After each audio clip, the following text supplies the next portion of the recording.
I'm Jade the Willow, and welcome to the third and final part of building up this island from scratch. So far, we've created the island, starting with World Painter. We put in a forest, village, and dock areas, and we landscaped around some cliffs and built this big boat behind me. Today, we're going to create the tents and games for the carnival that has come to town, as well as build a cave for a monster that's settled in and is haunting the island.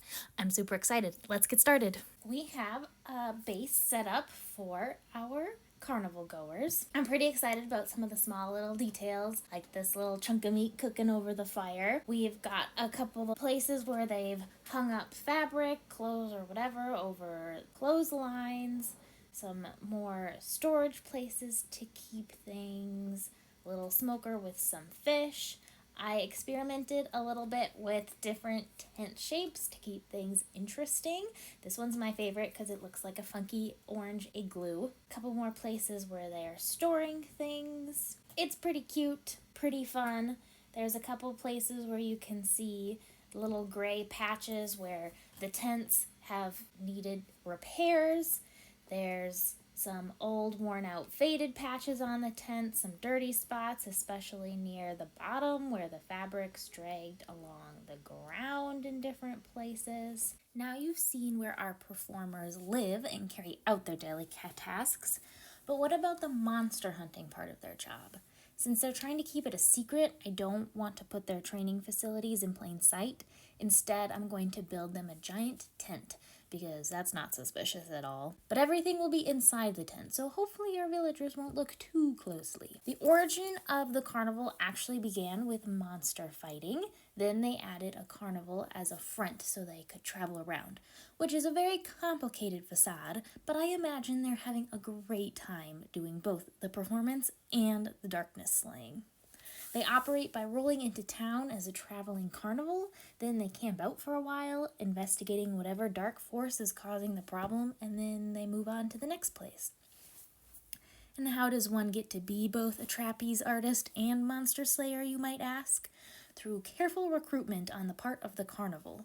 And maybe one of our more adventurous island villagers will be given a special invitation to join. All right, I think that looks pretty good. We've got a few things for them to train with, and around back we have a little target practice. Before we move on to the carnival, I'm going to add in a little river right here, provide some fresh water for our village. If I haven't put it in World Painter, then I just take my little brush, carve out a little bit of area, then I smooth it out. Put in the sand. It's looking better, more like a river, block by block. Now we get to put in the water. I love this part. That's very anticlimactic. I thought it was going to be better. Okay, it is finished. I'll add in a little bridge later, but I've put in some rocks along the edge, bone mealed the ground a little bit. Simple adds a little bit of life, added in some more trees, and it's looking good. I wanted to share a bit about my process and the progress I'm making. So I have my tents, and I don't really like this shape. It's flat and kind of boring and awkward. So what I did, which you can see over here, is I just brought the top of the tent up a little bit, so it's a little bit more dramatic, and then it looks a little bit more like the fabric is hanging down from it. I think just that little detail improves it a lot, and I'm going to keep going. Trying out a couple different colors for this tent. Instead of white, we're going to try yellow. Oh no, I have made a grave mistake. The carnival is ready. I'm super excited. We have our little colorful entrance, and then we've got a bunch of different activities. We've got a little bag toss over here.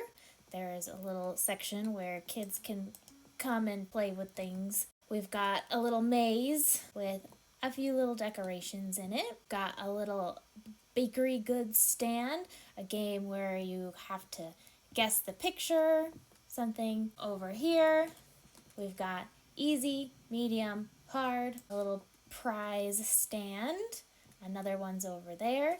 And in lieu of balloon animals, I thought a Minecraft version could be come and get your own banner made. Anyway, I thought that was super cool. We've got some curiosities around here. This tent You can look up and you've got a whole cool sky.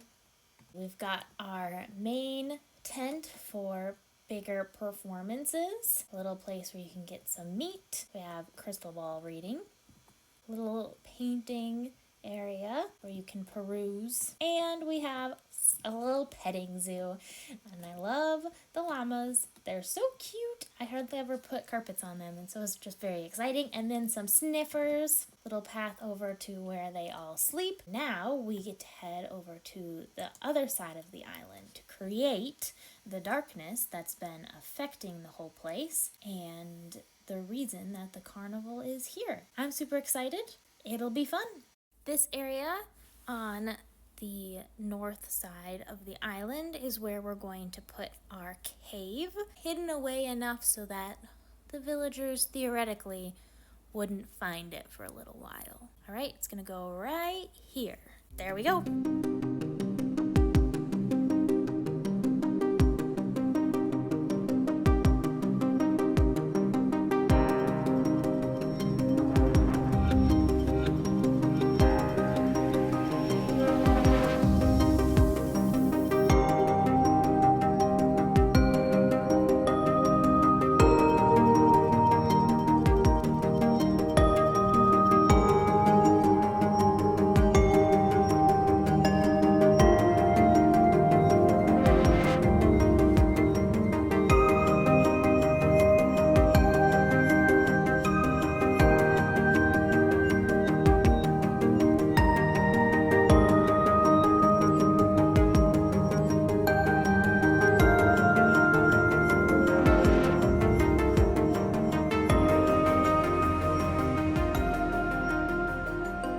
Super happy with the way that this turned out. I love landscaping and terraforming so much. It was a blast. I always find adding in slabs makes a huge difference, though I definitely always want to keep fiddling with things. I added in the roots to help the cave feel a little bit more ingrained in the landscape. And I know it looks a little funny, but I thought adding in the spruce wood helped a lot. I also added the tree so that the cave was a little bit more hidden. I might add a little bit more grass on top so that it feels like the cave has been set into the mountainside and someone didn't just do what I did and put a whole bunch of rocks around the outside. And during the cave, we have a couple glow berries to help with light and greenery, but I didn't want to put it in too much down here because I want it to be dark and creepy. I have a lot of glow lichen right now just so that I can see, but I'll take some of it out once we're done building the monster. This cave was here long before the evil monster moved in, so I didn't want to make it too evil-y. But after we build the monster, I'll add in a couple details to show the effect it's having on the landscape. So we're going to put the monster in the cave. The cave isn't too big, but I don't want the monster to be too big either, because it doesn't have to be big to be scary. I just want it to be kind of creepy and weird and dark. I'm going for a sort of four-legged mutated animal shadow monster, and I hardly ever do organics of any sort or scale other than landscaping. So I'm both very excited and very apprehensive and see where it goes. I think this is gonna be a very wait till it's finished before you judge type build. Oh man. I have a vision. Oh, that's creepy enough as it is. I do have a vision. I think he's a little big for the cave. I might have to make the cave a little bit bigger. Oh man. But I really like the cave. We'll try making the cave a little bigger. Because I think that kind of is the size I want, but I'm worried I won't be able to detail it very well at this scale. All right, I'll check back in a moment. I made the cave bigger and I made the monster a little bigger, but he's so gross. I don't want to work on him because I mean, I do want to work on him. So we're gonna have little creepy legs, some little arch hunched over. That's his face for right now. I wanted to add in some lights so I can see a little bit better what I'm doing. And then I want to have one claw kind of grabbing this little rock point, and then the other one's just holding him up. Okay, there it is, our creepy monster. So he's kind of a shadow blob. So sometimes he looks terrifying and sometimes he looks cute. But we're just gonna pretend it's mostly terrifying. He's got a creepy mouth. I spent a lot of time on eyes, and I decided to go with these. I thought about a recovery compass because it's always moving, but I decided not to do that. Put some candles on him for some spikes, and then I decided to light them because I thought it could kind of be as the creature's breathing or moving, the candles are flickering, not as candles but as shadow magic, whatever. I put little claws on him and they look really dorky, but that's okay. He's got some spikes and he's just generally weird and wonky. You can't see it very well, so I'll put some light down, but he starts a little purpley, not too dark, and as it goes he kind of fades into black, and this is black concrete down here. It's supposed to represent him fading out into shadow. Now he's got really wonky limbs because I thought that would be kind of creepy to be all bent out of shape, and a classic darkness is spreading, but I put in some crying obsidian for a little bit of interest and to provide some light so I could get rid of some of the glow lichen. Now I'm going to add a couple more things around the island, put in a few more trees, maybe a small lake for another fresh water source. Then we'll do a flyby overview of the completed project.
Thank you so much for watching. It means so much to me. I had a lot of fun working on this project, exploring the island, developing the story. I hope you enjoyed it and are maybe feeling a little inspired to do some building of your own. Thanks again, and I hope to see you in the next video.